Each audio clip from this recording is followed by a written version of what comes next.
जय हिंद प्रिय विद्यार्थियों, मैं रविंद्र कुमार आपके अपने इस हिंदी स्टडी मोशन चैनल पर आप सबका हार्दिक स्वागत करता हूं। प्रिय विद्यार्थियों, आज आप हमारे साथ पढ़ने वाले हैं उपसर्गों के बारे में। तो आज आप पढ़ेंगे उपसर्ग क्या होते हैं और ये कितने होते हैं, इनका प्रयोग हम करते हैं तो क्या होता है, परिवर्तन इत्यादि सब देखेंगे। तो यहाँ पर परिभाषा दी गई है।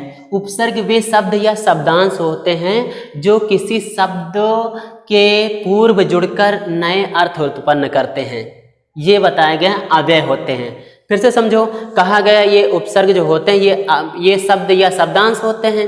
दूसरी बात बताई गई ये किसी शब्द के पहले जुड़ते हैं और जब जुड़ जाते हैं तो उसका अर्थ बदल जाता है, उस शब्द का अर्थ बदल जाता है।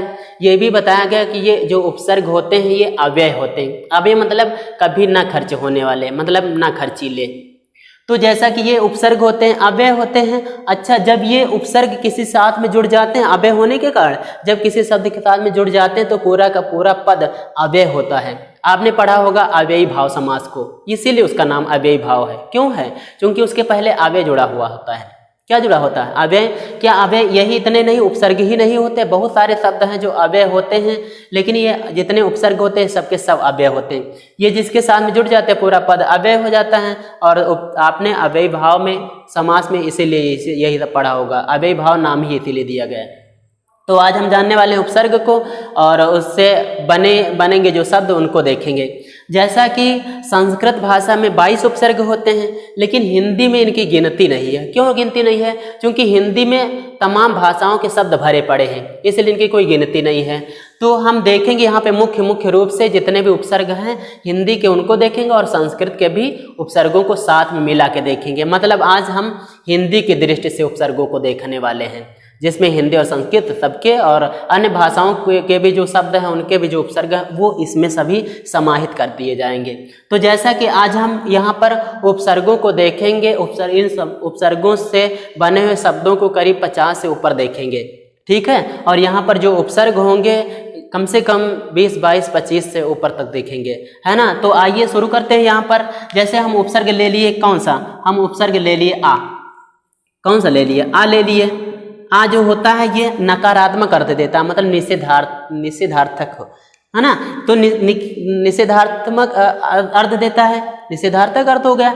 दूसरी चीज इसको जब हम जिसके साथ जोड़ देते तो वो भी निषेधार्थक अर्थ होगा उसका भी। जैसे हम ज्ञान शब्द में आ जोड़ लें, मानो हमने ज्ञान में जोड़ लिया, क्या जोड़ लिया? आ। अब इसका क्या अर्थ हो गया? अज्ञान। अज्ञान मतलब बिना जानकार। अब जैसे हम इसका और भी शब्द बनाना चाहें, जैसे विश्वास शब्द हो, विश्वास। अब आप समझते हो विश्वास माने क्या होता है? विश्वास मतलब भरोसा होता है और उसके पहले हम कहीं आ उपसर्ग जोड़ दें तो क्या हो जाता है? अविश्वास। उल्टा हो गया अर्थ, बिल्कुल हो गया। जैसे हम कहें काल। काल मतलब क्या होता है? अरे काल माने होता है समय। क्या होता है? समय होता है। अगर हम उससे पहले आ उपसर्ग जोड़ लें तो क्या हो जाता है? जरा इसको हम पीछे बढ़ा देते हैं, क्या हो जाएगा? यहाँ पे अकाल हो जाएगा। अकाल मतलब बुरा समय, है ना। और ये काल माने मृत्यु भी होती है, ठीक है। तो इसी प्रकार से और भी हम उपसर्गों को और उनके उदाहरणों को यहाँ रखते हैं, फिर आपको समझाते हैं। फिर आइए देखते हैं। यहाँ पर आपने देखा पहले वाले को, यानी आ उपसर्ग को आपने देख लिया। आ जो कि एक नकारात्मक अर्थ देता था, तो उसके अज्ञान, अविश्वास और अकाल शब्द बना लिए गए। यहाँ तो 3 ही बनाए गए, आप बहुत सारे बना सकते हैं इस प्रकार से। जैसे अगला है आ। आ उपसर्ग भी है। आ का मतलब होता है और। क्या होता है? आ मतलब होता है और, है ना। जब हम इसका प्रयोग करते हैं तो देखिए कैसे शब्द बनाते हैं। जैसे हार शब्द है, जैसे कौन सा?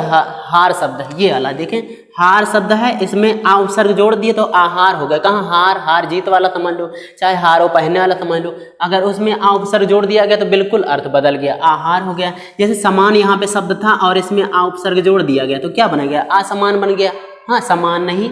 तो ये अगला है जन्म। जन्म के पहले आ उपसर्ग जोड़ दिए तो आ मतलब जन्म के शुरुआत से, आदि से शुरू हो गया। जन्म के शुरुआत से उधर से ही शुरू हो गया, यानी और हो गया। अगला देखते हैं अन। अन भी नकारात्मक अर्थ देता है। जैसे आ नकारात्मक अर्थ देता है वैसे अन भी नकारात्मक अर्थ देता है। जैसे देखा कहा जाए, देखा और उसको नहीं देखा तो मतलब अनदेखा। हाँ, उपसर्ग हो गया इसमें अन। अच्छा, आचार जानते हो? आचार मतलब वो वाला अचार नहीं, आचार की बात करें, है ना, वो अचार नहीं, आचार कहें तो आचार में अन उपसर्ग जोड़ देते तो अनाचार हो जाता है। अब फिर अगला है अनादि। आदि मतलब होता है शुरुआत। आदि मतलब क्या होता है, शुरुआत होता है। अगर उसमें अन उपसर्ग जोड़ दें तो अनादि हो जाता है, मतलब शुरुआत से नहीं, हाँ शुरुआत से नहीं, तो इस प्रकार से अनादि बन जाता है। फिर ठीक है, ऐसे ही आदि जैसे उपसर्ग जोड़े, आदि माने क्या होता है, आदि माने नीचे होता है, आदि माने नीचे होता है, आदि माने अंदर होता है, इत्यादि अर्थ होते हैं इसके। तो इसका हम प्रयोग कर लेते हैं जब हम किसी शब्द के साथ जोड़ेंगे। तो जैसे पति शब्द के साथ में यहाँ पे हम जोड़े हैं तो क्या हो गया, अधिपति हो गया, अधिपति मतलब स्वामी होता है ना। और ये देखिए अध्यक्ष, आप इसमें देख रहे हैं कोई भाई ऐसे संधि विच्छेदात्मक लोग पढ़े हैं तो यहाँ पर क्या होता है, आदि मतलब छोटी ई और उधर अच्छ का आ, जब आपस में मिल गए दोनों ई और आ मिल गए तो यहाँ पे या हो गया, कौन सी, यहाँ पे यड़ संधि होती है, आप पढ़े होंगे इसको है ना। तो इस प्रकार से अब में से कुछ साथी ऐसे होंगे जो सोचते होंगे यहाँ पे अध्यक्ष हो गया, यहाँ तो आदि नहीं, अध जुड़ गया, अध नहीं, यहाँ पे अध्यक्ष है यानी आदि उपसर्ग है। ठीक, आगे देखें, नियम शब्द में हमने अध जोड़ दिया, नियम के साथ में जोड़ दिया आदि तो अधिनियम हो गया।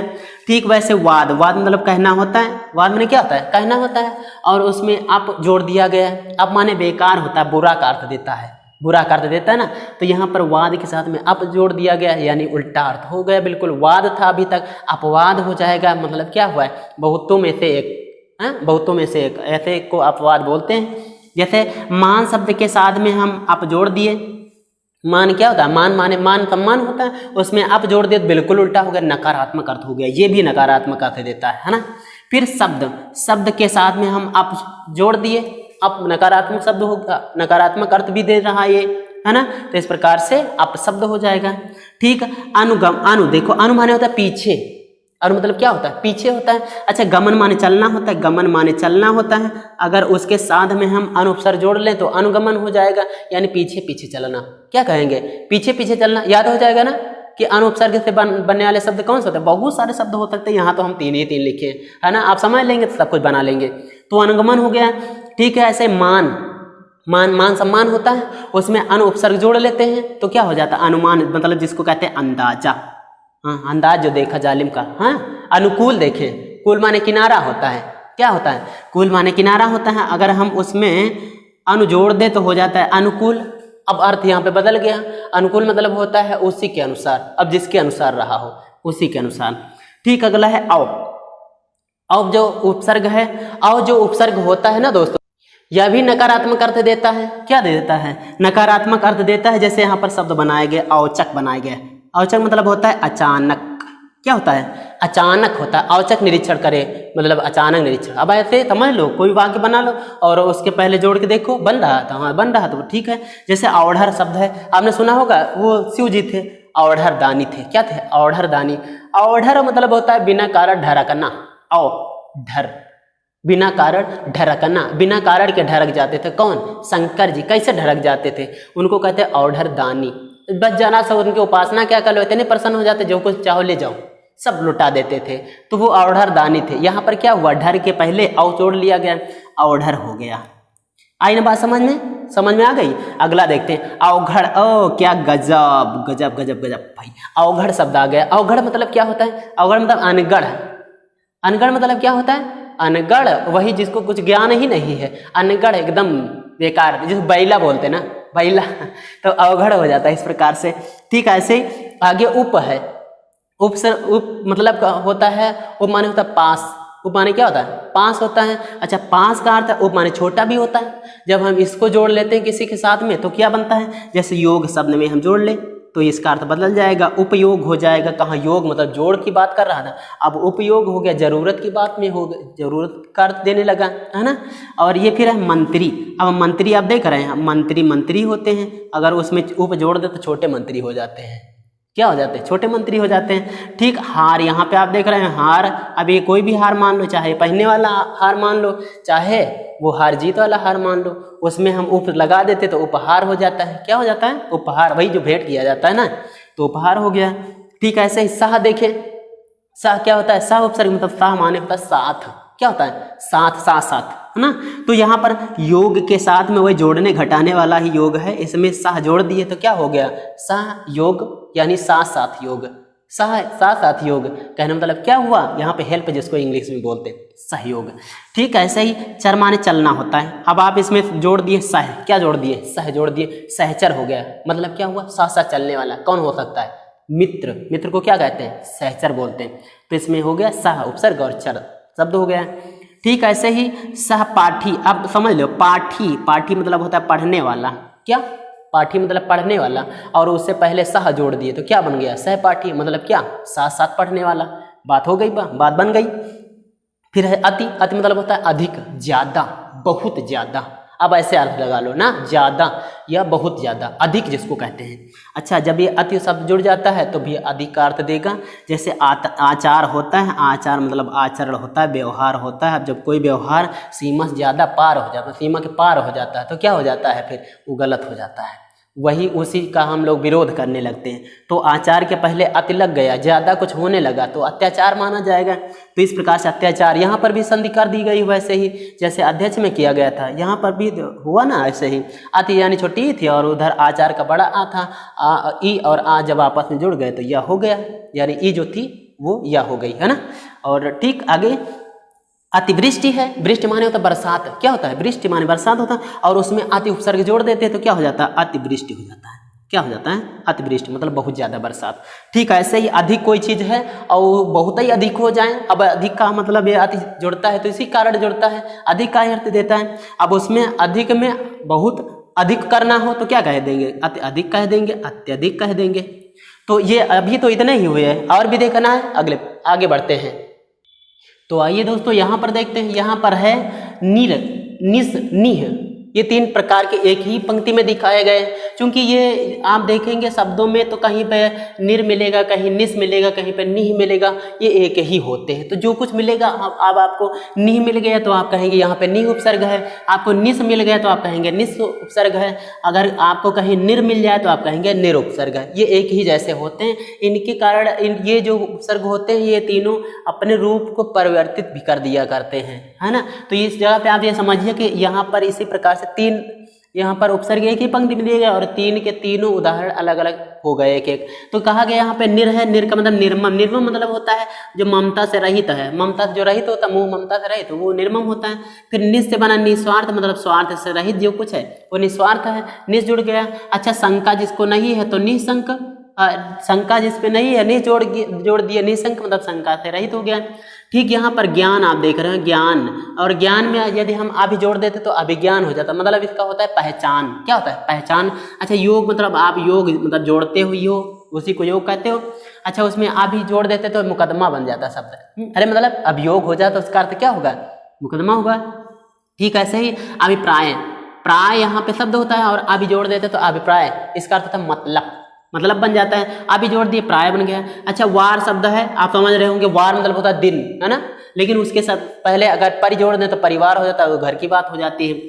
परिहार, देखिए हार मतलब होता है वही हार, हार पहनना, कितनी बार बता चुके हैं। उससे परि उपसर्ग जोड़ दे तो परिहार होता है, परिहार मतलब दूर करना होता है ना। जहाँ पर जैसा कि ये अभी मतलब और होता है अर्थ, है ना, और परि मतलब होता चारों तरफ होता है ना, और या चारों तरफ होता है। तो यहाँ पर भी, यहाँ पे आपने देख लिया कि परिवार हो गया, परिहार बन गया। पर्यावरण, देखो पर्यावरण आप पढ़ते हो, यहाँ पर आवरण पीछे शब्द होता है और उससे पहले परि उपसर्ग है। आवरण मतलब घेरा होता है, पर मतलब चारों तरफ से, तो इस प्रकार से परि उपसर्ग से बना हुआ ये शब्द हो गया पर्यावरण। ठीक, अगला विज्ञान, ज्ञान के शब्द से पहले भी जोड़ दे, भी मतलब विशेष इत्यादि होता है, तो ज्ञान के पहले भी जोड़ दे, विज्ञान हो गया। देश से पहले भी जोड़ दिए, विदेश हो गया। अच्छा, जय मतलब जीत होती है, उससे पहले भी जोड़ दिए तो क्या हो गया? विजय हो गया। विजय हो गया, स्वाभाविक है। अच्छा, सु मतलब सुंदर होता है। क्या होता है? सु मतलब सुंदर यानी अच्छा होता है। अब इस उपसर्ग को कहीं मार्ग में जोड़ दें तो सुमार्ग यानी अच्छा मार्ग हो गया। अच्छा, लब माने पाना होता है, उससे पहले सु जोड़ दिए तो सुलभ मतलब आसानी से पाना, पाने योग्य हो गया। अगर आगे देखें पुत्र होता है, पुत्र में अगर पुत्र अच्छा है तो सु है यानी सुपुत्र है, सु हो गया, अच्छा हो गया। ठीक, ऐसे ही सामान्य सहित होता है। क्या होता है? सहित या साथ इत्यादि होता है। तो जब हम इस सा को जोड़ते हैं किसी शब्द के साथ में, तो जैसे पूत के शब्द में जोड़ दिए सा तो हो गया सपूत। अच्छा, गुणों से जो सहित है वो हो गया सगुण। जो जीव है, जीव से सहित है, जो जीवात्मा से सहित है वो क्या है? सजीव है ना। प्रत माने उल्टा होता है। क्या होता है? प्रत माने उल्टा होता है, प्रत माने हर एक वही होता है। जैसे यहाँ पे आ रहा है कार, कार मतलब क्रिया है समझो, और इसके पहले प्रति उपसर्ग जोड़ दिया गया तो यहाँ पर क्या हो गया? यहाँ पे प्रतिकार मतलब बदला, बदला का अर्थ देता है। दिन है यहाँ पे और इसमें प्रतिदिन जोड़ दिया, हर एक दिन हो गया, हर एक का अर्थ दे रहा है। यहाँ पे आप देख रहे हैं पल शब्द है, कौन सा है? पल शब्द है उससे पहले प्रति जोड़ दिए, हर एक पल हो गया। फिर परा, परा माने क्या होता है? चरम सीमा जिसको कहते हैं, परा अधिक। हाँ, तो यहाँ पर भी पराकाष्ठा क्या हो जाएगा? चरम सीमा जिसको कहेंगे। अच्छा, जय के पहले परा जोड़ दिए तो पराजय हो गया, मतलब हार हो गई। जय जीत होती है, पराजय हार होती है। अच्छा, भव, भाव माने होता है, भाव माने होता है उन्नति या अवनति इत्यादि मानते हैं। भाव माने होना, और पराभव होना मतलब अवनति होना, इस प्रकार से अवनत होना हो जाता है। प्रा उपसर्ग होता है, प्रा माने अधिक होता है। क्या होता है? अधिक होता है। जैसे बल है और उसमें प्रा जोड़ दिए तो प्रबल हो गया, यानी बहुत अधिक बल, है ना। मुख है और उसमें प्रा जोड़ दिए, प्रमुख हो गया। अब ये अलग अर्थ दे देगा, है ना, प्रमुख हो गया। अच्छा, देश से पहले प्रा उपसर्ग जोड़ दिए तो क्या बन गया? प्रदेश हो गया। क्या बन गया? प्रदेश बन गया। अच्छा, इसी प्रकार से सम उपसर्ग जोड़ते हैं, मान शब्द में जोड़ें तो हो जाता है ये सम्मान, मान सम्मान। अच्छा, बंध शब्द के पहले सम जोड़ दिए तो संबंध हो गया। आप यहाँ पे देख रहे होंगे लेकिन चकरा गए होंगे, चकराओ नहीं, ऊपर से नहीं उड़े, समझो भाई, हमारे साथ आप हैं तो चकराएं तनिक भी नहीं। जहाँ पर देख रहे हैं शोधन शब्द है उससे पहले सम उपसर्ग जोड़ा गया। जब सम जोड़ा गया तो पीछे सा एक व्यंजन आ रहा था, इसी के कारण, वो व्यंजन होने के कारण ये माँ का अनुस्वार हो गया। अब आप ये भी कहेंगे कि इससे पहले काहे नहीं हो गया? अब इससे पहले नहीं हुआ क्योंकि ये पाफा बा भम्मा ये बा वर्ड आ रहा था। अब ये जो अनुस्वार ये जो माँ होता है, माँ का माँ ही रह गया, अनुस्वार नहीं होना था, अनुस्वार भी हो सकता था, है ना। तो आगे भी तो ये क्या हुआ? सम था यहाँ पे, शोधन शब्द में सम जोड़ दिया तो संशोधन हो गया। संशोधन नहीं लिखते, संशोधन लिखते हैं, यानी अनुस्वार हो गया माँ का। फिर कु माने होता है बुरा। क्या होता है? बुरा अर्थ होता है। अच्छा, मार्ग है, कोई रास्ता है, और अगर वो बुरा है तो क्या है? कुमार्ग है। किसी कोई संगी है, साथी संगी है, किसी का साथ है, अगर वो बुरा है तो क्या है? कुसंग है। ठीक इसी प्रकार से कोई पुत्र है जो बुरा हो गया तो क्या हो गया? कुपुत्र हो गया। सीधे सी बात है, कु जोड़ दिए। अच्छा, उत माने होता है ऊपर, उत माने क्या होता है? ऊपर। ऊपर मतलब वृद्धि के अर्थ में होता है। जैसे थान शब्द है, थान में उत जोड़ दिए तो उत्थान हो गया, मतलब उन्नति हो गई। अच्छा, अब फिर है लेख। लेख आप देखो, ये तो बात अलग की हो गई। यहाँ पे आप देख रहे होंगे उत है, पीछे लेख। अब इसमें लेख में उत जोड़ते तो उत लेख होना चाहिए। उल्लेख क्यों होता है हम बताते हैं आपको। आपने पढ़ा होगा तोरली संधि। क्या पढ़ा है? तोरली संधि पढ़ा है ना। उसमें क्या होता है? तोरली आपने पढ़ा, उसमें ता का ला हो जाता है। क्या हो जाता है? ला हो जाता है, इसलिए ता का ला हो गया। क्यों हो गया? क्योंकि इस ता के बाद में यदि ला आता तो इस ता का भी ला हो जाता है। ता का ही ला नहीं होता, ता था दाधन्ना कोई भी हो उसके बाद में ला आ जाए तो इस ता था दाधन्ना का ही ला हो जाता है। आई ना बात समझ में? तो ये हो गया इस प्रकार से उत्लेख का उल्लेख। फिर है परिवर्तन में। परिवर्तन में आप देख रहे होंगे दो उपसर्ग जुड़े हैं। कौन? वर्तन पीछे शब्द है, परि उपसर्ग, इससे पहले उत भी हो गया, उत परिवर्तन हो गया। ठीक, यहाँ पे काश, शायद, शायद में यहाँ पे अव जुड़ गया। अव मतलब होता है, अव मतलब बुरा का अर्थ देता है, हीनता का अर्थ भी देता है, निषेध का भी अर्थ देता है। तो काश में अव जोड़ दिया, अवकाश मतलब छुट्टी हो गई। और नति है, नति माने तो झुकना होता है, अवनति मतलब क्या? बिल्कुल तो झुक गया, है ना। यानी यहाँ पे उल्टा अर्थ होगा, बिल्कुल बहुत ही ज्यादा अर्थ नीचे चला गया। ये फिर क्या हुआ? अवसान। आप देख रहे हैं यहाँ पे सान शब्द है और उपसर्ग जोड़ दिए तो क्या हो गया? अवसान मतलब समाप्ति का अर्थ हो गया। अच्छा, समाप्ति का भी अर्थ हो गया और आपके उपसर्ग पूरे भी हो गए, यानी ये भी समाप्त हो गए। तो हम आशा करते हैं आप लोगों के समझ में आया होगा। दोस्तों समझ में आया है? आप लोग इसको लाइक कीजिए, दोस्तों को शेयर कीजिए, और यदि आप हमारे चैनल पर नए हैं तो चैनल को भी सब्सक्राइब कीजिए। और जैसा कि दोस्तों आज के अंक में सिर्फ इतना ही। अगले अंक में हम व्याकरण का दूसरा प्रकरण लेकर हम उपस्थित होंगे। तो आइए चलते हैं। जय हिंद।